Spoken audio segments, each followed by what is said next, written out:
to eye. Well, in point of fact, we've hardly ever seen eye to eye. But tonight she was smiling at the children's antics.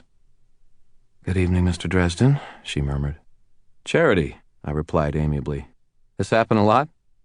"Almost always, during the first real snowfall of the year," she said. "Generally, though, it's closer to Christmas than Halloween." I watched the children romping.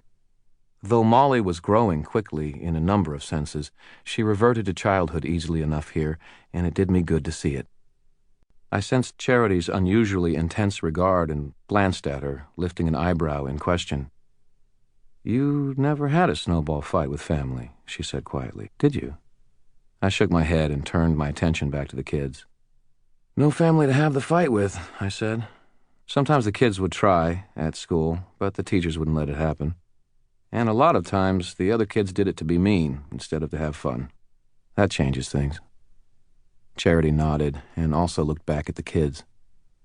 "My daughter, how is her training progressing?" "Well, I think," I said. "Her talents don't lie anywhere close to the same area as mine do, and she's never going to be much of a combat wizard." Charity frowned. "Why do you say that? Do you think she isn't strong enough?"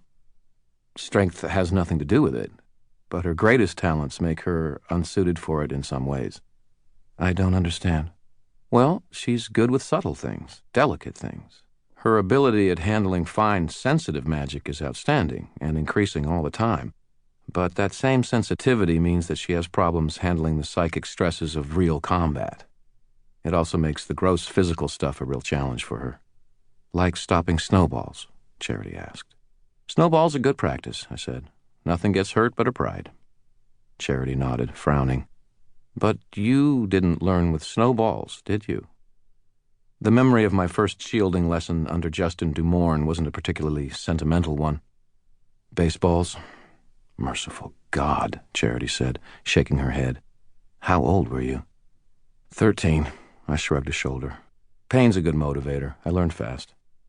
"But you aren't trying to teach my daughter the same way," Charity said. "There's no rush," I said. The noise from the children stopped, dropping to furtive whispers, and I winked at Charity. She glanced from the children to me, amusement evident in her face. Not 5 seconds later, Molly shouted, "Now!" and multiple snowballs came zipping toward me. I lifted my left hand, focused my will, my magic, and drew it into the shape of a broad, flat disc in front of me. It wasn't a good enough shield to stop bullets or even well-thrown baseballs, but for snowballs it was just fine. They shattered to powder on my shield, revealing it in little flashes of pale blue light as a circular plane of force centered on the outspread fingers of my extended left hand. The children laughed as they cried out their disapproval, and I shouted, "Ha!" and lifted a triumphant fist.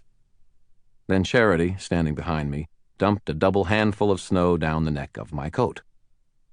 I yelped as the cold ate my spinal cord, jumped up out of my tracks, and danced around, trying to shake the snow out from under my clothes.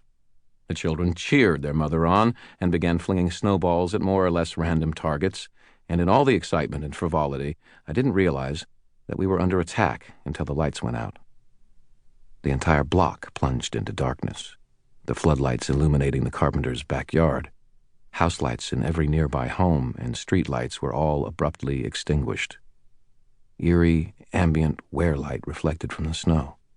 Shadows suddenly yawned where there had been none before, and the scent of something midway between a skunk and a barrel of rotting eggs assaulted my nostrils.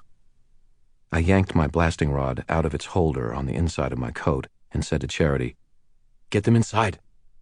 "Emergency," Charity said in a far calmer voice than I had managed.